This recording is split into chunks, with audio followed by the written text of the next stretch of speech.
Hello, welcome to Legal Action. My name is David Siegel. Thanks for joining us today. Today our topic is going to be divorce and family law with the new law. Welcome, Jesse Barrientes, my co-host. How you doing, Jesse? Oh, great, Dave. I'm doing great. How about yourself? I'm doing well. It's great to have you as always, but especially today because there's been significant changes to divorce and family law beginning January 1st, 2016. Is that correct? That's correct. They completely revamped the Illinois Marriage and Dissolution of Marriage Act. Well, my first question is why? Things were going sort of well, correct? Well, everybody, people in the legislature try to get input from the attorneys who practice family law, and to try to make things better. There were some areas where things weren't codified, they weren't actually put in the statute, and then depending upon the judge or jurisdiction, they would do different things. So with everything going on with the financial crisis in the state and the budget and the gridlock, they somehow found time to redo all of the divorce laws, which effectively changed what we call certain things, which you'll get into. Right. They found time for that. That was a need that needed to be corrected, but the gridlock and the budget and everything and didn't need to be addressed. Is that what you're getting at? Well, I think at some point everything kind of needs to be addressed. But the deal here is some people like it, even judges, attorneys.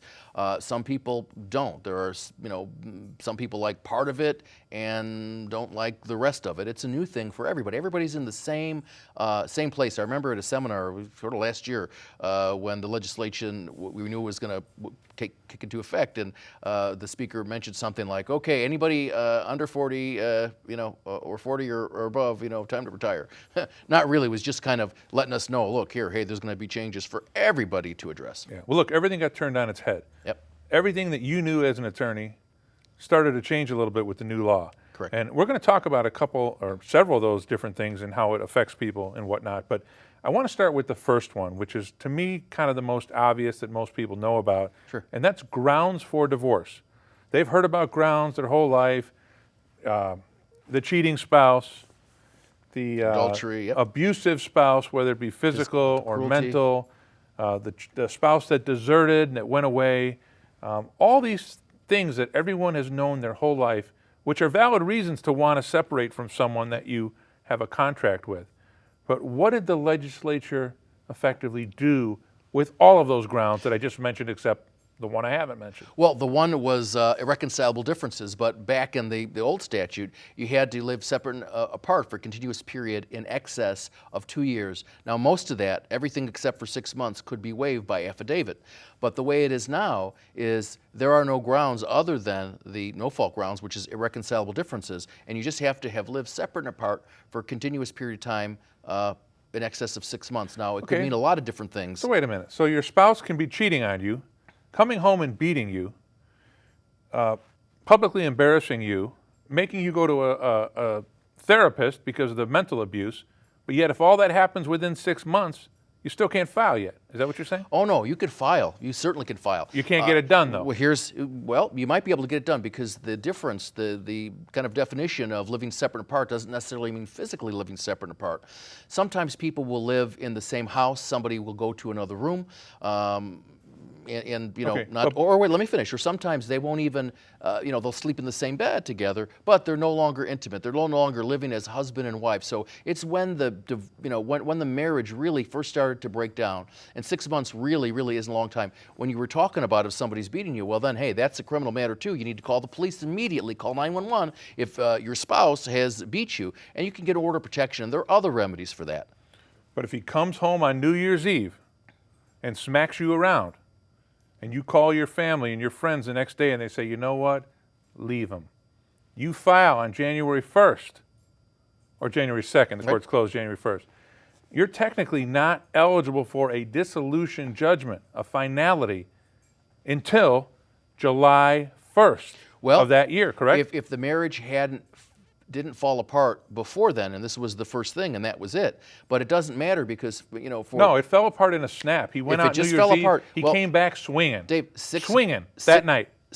First he'd be in jail, and she'd probably have exclusive possession and everything else of the house under the order of protection laws, domestic violence as well. He'd probably have his problem, he's have a criminal problem as well, and he might be doing some jail time depending upon the unique situation of the circumstances. However, 6 months really isn't a long time, because when you do any type of litigation, especially divorce litigation, and it depends whether or not there's a lot of assets and a lot of debt or not. But just to get through everything, it's going to take a while, because you're going to go through the discovery. The discovery is going to take you probably 60, 90 days. You're going to have other motions for temporary maintenance and support and for other things. That's going to be another 60, 90 days. So realistically, that 6 months really isn't going to matter. We're just going to have to disagree on that, because 6 months is a long time. Get yourself locked up for 6 months, and then you tell me that wasn't a long time. Report back to me on that one. I'm a law-abiding citizen, Dave. I hope that never happens. It's a long time. Yeah. Trust me, 180 Sure. days. But so the grounds are gone. And explain to the viewers the reason why the legislature wanted to leave irreconcilable differences as the only ground, and they got rid of all the other grounds that were a little bit more difficult to prove and Right. difficult in general on people. Before, the reason why somebody would, in the petition for dissolution, they would allege both the grounds that we no longer have, which is mental and physical cruelty or whatever else it was, and then in the alternative, irreconcilable differences. Because again, under their own law, you have to be 2 years living separate apart, but you can waive all of it except for 6 months. But that's in case the other person said, no, I'm going to wait here. I'm not going to sign the affidavit, so you got to wait 2 years. No. So you could do it under the other grounds pretty much kind of immediately. You didn't need to rely on that. But the thought of the legislature is, hey, look, people are going through a difficult time and everything else. There's no reason to assess fault or blame. There's nothing quite like it's the death of a marriage, it's the death of a relationship, and so there's no reason to really to pin fault on anything, because it really doesn't matter. It doesn't matter if somebody committed adultery. Okay, hey, somebody did something, all right, that wasn't appropriate, but it's not really going to make a big difference in terms of any of the equitable division in the divorce. So the thought is, why are we assigning fault to all this and and taking up some time? Well, let's just get it done. And so that's the universal ground. Well, I think we're sugarcoating the grounds, because sometimes there actually is fault, and someone is a good spouse, and someone else is not a good spouse. But it doesn't matter, Dave, for purposes of a divorce. It doesn't matter for Right. purposes of division of property. It will come into play with the children, It might, possibly. right. But that's a major change. Sure it is. We have one ground now. Right. Irreconcilable difference, that's it. That's Forget correct. adultery, forget mental cruelty, forget habitual drunkenness, physical cruelty, desertion, forget it. The only thing that our viewers need to worry about or be aware of are irreconcilable differences, correct? That's right. Okay, that's a big difference. Let's go into the second big difference. And I'll leave it up to you, because there's a couple that you can choose here. There's a lot of different things I can talk about, and if we have time, we'll talk about it. Well, let's talk about, in terms of major people are thinking about custody Yes. and visitation, which those terms are going to be around for years and years and years to come, because that's what everybody is used to. And what they've changed it now in name, it's no longer custody and visitation. It's the allocation of parental rights and responsibilities, and it's broken up into two different prongs. Wait, time out. No Yep. more custody? Well, there kind of is, but Yeah. you'll see. I mean, I'm playing the devil's we could say, advocate. This is what you're gonna You play hear. a good devil, Dave. Yeah, you bet. I got practice. Yeah. You're going to hear about this question for your lifetime and probably the next generation of attorneys' Oh, sure. lifetimes, because we're all programmed to know about custody and children. Right. Custody and children. Visitation, children. Right. Child support, children. These are terms that have become mainstream all over the country, for that matter. So Illinois has decided to do away with the word custody. Well, let's call a rose is a rose by any other name, right? Right. And so, What's the thinking, though? I want a background on the thinking, and then we'll explain how it's going to actually play out in reality. well, the thinking is this: and I'm also a guardian ad litem and a divorce mediator, and for the longest time, even before the change in the law, we have kind of softened. Because custody and visitation are almost like ultimate terms. An ultimate term is a term that somebody uses that invokes great emotion. For example, America, and we talk about these horrible things that are happening. Those invoke tremendous emotions. And so when we talk about custody and visitation, and hey, I lost custody or visitation of my child, I lost all my rights, and they're really trying to get away from that, because realistically, the terms don't adequately really express the situation in terms of how things pan out. Now, with the allocation of parental rights and responsibility, broken into two prongs, one is decision-making and the other is parenting time. Decision-making and parenting time, obviously the parenting time is going toward what was formerly custody.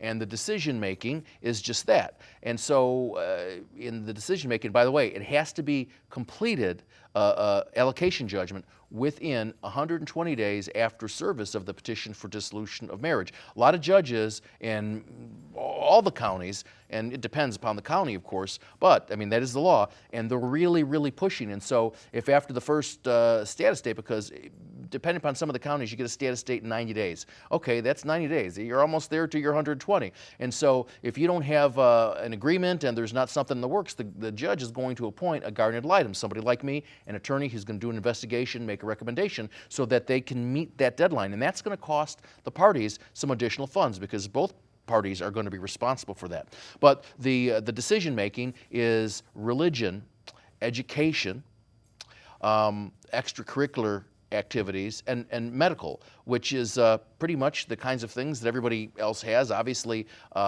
medical decisions, if it's an emergency, not. But what can happen? Before we had joint and sole custody, before, if you had joint custody, it meant that both parties, the non-custodial parent, had a say-so in all those decisions.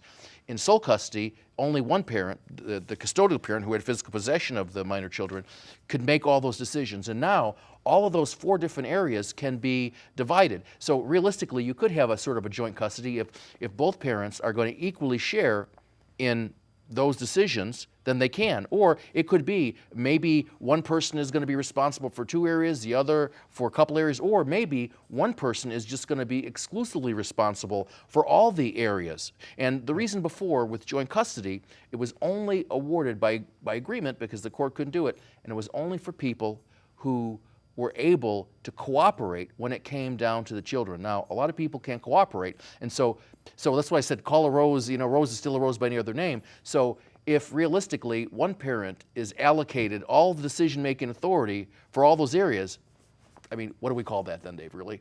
It's sole custody. Right. And sole decision-making. And if both parents are allocated equal decision-making in those areas, then what would we might call that, Dave? Equal? Right. Joint custody. Right. I mean, so, yeah, but here's so you have to look at the difference. But here's the thing that I see with this new law, and Sure. tell me if I'm wrong here. We took a fairly complex agreement, whether it was joint custody or sole custody. Well, it's more complex now. Right, and we magnified it so many times that I think it's going to open the door to a lot of post-decree litigation by one party saying, hey, they're not honoring, my ex-spouse is not honoring this custodial or apportionment order, allocation order to the letter, because now there are so many more letters, so many more clauses, so many more prongs, where before it was a little bit difficult, but not to this extent. This is crazy. Well, here's the thing. Before, you could certainly do it. If somebody wasn't doing what they're supposed to, you could file a petition for rule, which is the way that you get somebody to, who hasn't complied with an order to comply with it. It's the same here, too. The bottom line is that there's no agreement that's going to cover each and every situation and events that could occur. But, what's happening, and it depends on who's drafting the allocation judgment. Some people draft it, there's some things that absolutely have to be in there, but some people draft it in more detail, some people don't. I'm one of those who believe in the detail, and the reason for that is, hey, look, because sometimes people just want to look, what am I required to do, and here's the agreement, and I could see that. And that's not a good thing either, because it should be kind of a growing thing. And in all those agreements, you can, and they're trying to take out having to do post-decree. Because if we have an agreement, Dave, I don't have to march into court. If we have it in writing, and I'll tell you about that after you make your comment. We could talk about it's not removal anymore; it's relocation. We'll get to that. The agreement's important, though, and I want to bring this up too. There is no court-approved or state-approved model agreement that people can use. Correct? In other words, you have the ability to draft the agreement you want, right, as does another law firm, sure, as does another law firm. So you're going to have a hodgepodge of thousands over a course of several years, potential allocation agreements. Is that correct? That's correct, but there are certain, and we call that generally boilerplate, there are certain terms that have to appear in every one of those agreements. And the judges, because the laws change, okay, the judges are reading, they're going through the agreement. They want to know. Right, but my concern is that the parties, the actual litigants, are not going to read that agreement when it's the length of the Bible. Well, but and I don't know how anybody else does it. I go through it with my client completely so that there's no question about it. I explain in terms of the new law, similar to what we've done here, but maybe in a little more detail because, of course, we have more time. And we go through the things that are important to them. A lot of the other stuff, the boilerplate, that's not important, but that, what does this mean? And so we go through it and understand, this is what it is. And so if an attorney hasn't gone through through it with their client, there may be an issue because look, Absolutely. I send it to you and I ask you for and I want it in writing and I want an email that you're in agreement, and then if you have questions, we'll deal with it. Jesse, I'm talking about the law of unintended consequences, right? Where the legislature thinks that they're doing something positive, and in reality, the clients aren't reading the entire agreement. They're not understanding the agreement. For you to send the draft to another attorney and back and forth, for you and he or her to make sure that there was nothing thrown in and that everything is perfect for the negotiation is going to be an arduous task. And you're going to really have to do a lot of hours of work to make sure that everything is exactly as agreed upon. So there's a malpractice issue to this as well. That's my concern. Well, Dave, first, the United States of America is a nation of laws. And there's more and more laws all of the time on all different kinds of things, maybe even handheld cameras someplace, okay? But I will tell you this, that the same thing existed before. And you need to be detailed. Again, I don't know what other attorneys do. I send it to my client and give them time to review it. I don't want them to get back to me in a half an hour, an hour. I want them to take a week, take the weekend, as much time as they need to go through it. And if they have any questions about anything, then we can explain them if they have any proposed changes they want to make.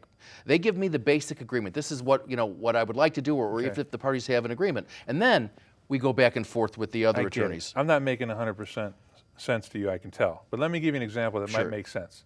You go to a diner and you order a burger and you order fries and you order a milkshake. Pretty simple, right?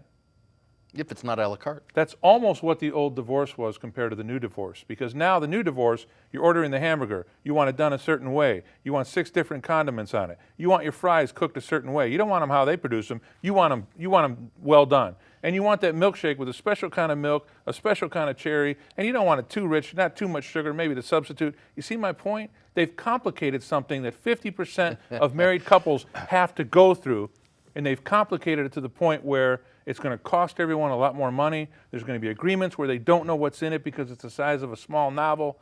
I just don't think the government has done right by the people in Illinois. Well, let me address first, when I go out to fine dining, I don't know what burger is fine dining, but certainly I want the meat cooked the way I like it cooked, medium rare. I want certain condiments on there. You might want jalapenos or not, but maybe sometimes I might want that. Yeah. You know what? I might want a little extra vanilla in my shake. Okay, Let me see you order your next quarter pounder the way you Oh, want, I don't. okay? Well, I don't go to that other place where you get quarter pounders, but very often. But you get my point now. I get your point. The bottom line is it going to be more difficult and expensive? It may or may not be. But truth be told, because we have this 120-day deadline, a lot of attorneys are really coming together, and that parent, because that's what's most important, is what's going to happen with the kids. In any litigation, once you have that taken care of, once you have the parenting time and you have the decision making taken care of, the rest of it most likely kind of falls into place, because that's the toughest sell there in terms of what's going to happen. And so the deal, though, where it can come into an issue is it can be like a mini custody trial if it's got to be done within 120 days. And there are some judges that will do, guess what? And they have pretty decent forms for their judgment covering all of those aspects, all the elements that have to be in there. And if the parties aren't in agreement, you're going to have your hearing for an hour or however long it is, and then he's going to make a decision. Now, a lot of judges will have no problem entering a temporary allocation judgment.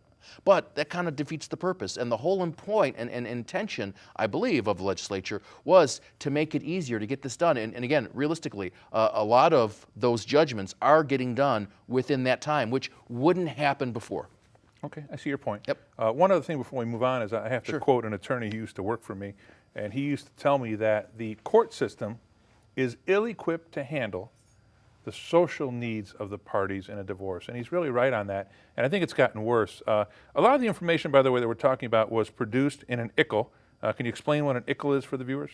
Illinois Continuing Legal Education. It's a publisher that has well, any type of area of the law, they have information, in-depth information, and it's really important for practitioners to get their information from, different sources. Obviously, hey, because there was a change in the law and the whole statute was revamped, we need to know not only what the new statute is, but to see exactly what those changes are. So there's a lot of things that have kind of remained the same in terms of factors that have to be considered by the courts and making determinations and everything else. But there have been a lot of other additional variables that have been added to that. In the ICL that I'm referring to, the current one is written by Steve Peskind, and this is the ICL right here on the 2015 edition, and then he did a revision of the changes to the Illinois Marriage and Dissolution of Marriage Act.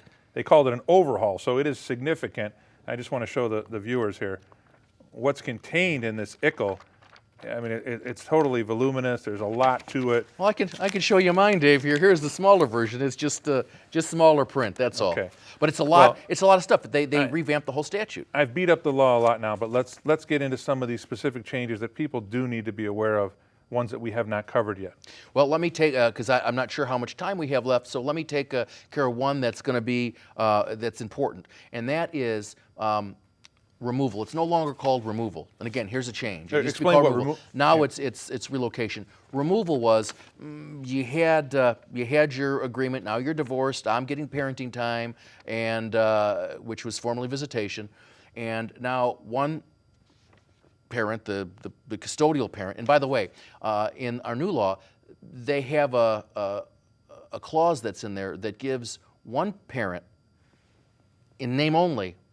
They name him as the custodial parent, and that's for the school law for purposes of being able to register your child and that. But it also goes on to say that just because it's a name only, it does not, prejudice the other party because this person has custodial. So that's for the reason for that. But we're talking about now relocation, formerly removal, where now the person who had physical possession of the children would want to move to a different state. Maybe they remarried, maybe there's a better job, and so what would happen if there's no agreement, they would have to file a petition for removal. But the new law states that relocation is, again, formerly removal, is within 25 miles of where you're at, because before you could live, let's just say, in Wheaton, and the other person could move to the Quad Cities, not quite over the border, or to Peoria, which is a long way away, and there you go. They didn't need to file a petition. Obviously, something would have had to have been filed for formerly visitation, or now parenting time, but now it's within a 25-mile radius. However, the legislature did provide a way to possibly save some money. So there's a whole scheme that's listed in the new statute, where the parent who wants to do the relocation, again, we're talking within a 25-mile radius. If there's an agreement, fine, no problem. The parties can agree on it and you're good. But what has to happen is the person who wants to relocate has to file a notice of the relocation. And they have to file it with the clerk and serve it on the other party. And they have a certain amount of time within which to respond. And if there's no response within that time, then they're free to move. But if they do respond and they do agree, that's great. That can be filed with the court. You're done. You don't need any attorneys. However, if there is an agreement and they file that and they're not in agreement with the relocation, then obviously there's going to be a court hearing on that. Then you have to file a petition. So it's kind of designed, and thinking behind that was to try to save some money, but also within a 25-mile radius is pretty good, because how would you like to have an issue where now you have to go to Peoria or some other place when you're here in Wheaton or some place like that, with that great distance? I could just picture a vindictive spouse moving 24.5 miles away. I could see that. I could see that too. To make Papa drive so far to see little Johnny. I could just see that happen, or vice versa. Well, a lot of people are, unfortunately, people use their children as pawns to get back at the other person. And really, look, if you're getting a divorce or you are divorced, you had a problem with your spouse. Okay, you had a problem with your spouse. All right, you should talk. And actually, there's language in the agreements about that too. You need to not talk in a derogatory manner about the other spouse. I don't care. It doesn't matter how you feel. All right, that's your child. You don't want to kind of what they call kind of alienate them. You don't want to plant things in his or her head. Really, everything that you do should always be about the best interest of that child. And as a mediator, you tell people, okay, you love your kids? Oh, sure, yeah, they love them. You do anything to for your kids even though it might be inconvenient? Yeah, okay, all right. Now we get to this issue about driving. Well, it's going to take me, an hour in traffic to get over there. I'm not going to, well, wait a minute. You just said you would make yourself, you would be inconvenienced if it's in the best interest of your child, okay? So, again, that's really important. So, What if the 25 miles doesn't cross the state, or does cross the state line? it's within 25 miles, you're fine. Okay. Right. So someone who's in from where you're at. Waukegan, Illinois, Right. can move to Kenosha without court approval because that's within 25 miles. Yeah, I believe that's correct. However, it does say in the allocation judgment that, and the UCC JEA, Uniform Child Custody Jurisdiction and Enforcement Act, all right, and again, that's the reason why we have these extra provisions, which, of course, it makes the agreement bigger. But it says, and that was part of the issues they were trying to get rid of, that Illinois is the home state of that child. And you have to litigate everything not only in the state of Illinois, but in that district court or whichever the local or county you were at. Okay, we just have a couple minutes left, so give us a couple more quick highlights on the new law. Okay, well, probably one of the best ones I could come up with here is the court has the authority to appoint financial professionals and other people that they deem fit. So in other words, if you have people coming in, there's a problem with dissipation, somebody using money, marital money, for a non-marital purpose, the court can appoint an accountant or anybody that they want to basically just say, for example, take in all of the money of the people and pay all of the bills and give them a stipend and everything else so as to preserve the marital estate. The court, Who pays for that? How is that of course, allocated? it comes out of the marital estate. The parties. It could come off the top. It depends on the situation. The judge can do it either way. If the reason why we have to do that is because you're dissipating assets, well, it might come out of your portion. It just depends on the specific circumstances of the case. They can also, a court can appoint a parental coordinator, which people are having issues, right? Like you said, they're vindictive and everything else. And so they can have somebody that they work with to make sure things go smoothly because, again, it's all about the best interest of the children, as it should be. Parenting class still in play? Yes, still have to take the parenting class. Okay, it hasn't been increased to like a graduate level degree, or are we still at just the We're still minor? at the parenting class, and it's basically, it gives, from the response I've heard, some people think of it as a hoop they have to jump through, but really, it really tells people about what happens when a child or children go through the divorce process and what to look for. So, it's educational and it's required in every county. Okay, so it sounds like in general you have a positive outlook on the new law going forward. Dave, look, I work within the system. This is what the wise men in the legislature have, and it's also... Well, they can be voted out. But they have had input from our bar association, They too. work for you and me. Well, they do, but and everybody else. They've had input from our local bar, too, and nothing is perfect, and you can expect a whole bunch of tweaks, like when you get the first version of, I don't want to say it, but you know what I mean, of any electronic thing, it has to work the bugs out, or any app. And so that's what's going to be happening. The bugs are going to be worked out and it's going to be refined. So hopefully in the next several years here, we'll see that tightening up the belt a little bit. Okay, so just to recap, the three big takeaways that I see is the grounds have changed, simply irreconcilable differences, being apart 6 months, that's required. Custody is gone, that's now allocation, and visitation is gone, that's now parenting time, correct? One word answer. Correct. Okay, we'll see you next time on Legal Action. Thanks for joining us. Take care. Bye-bye.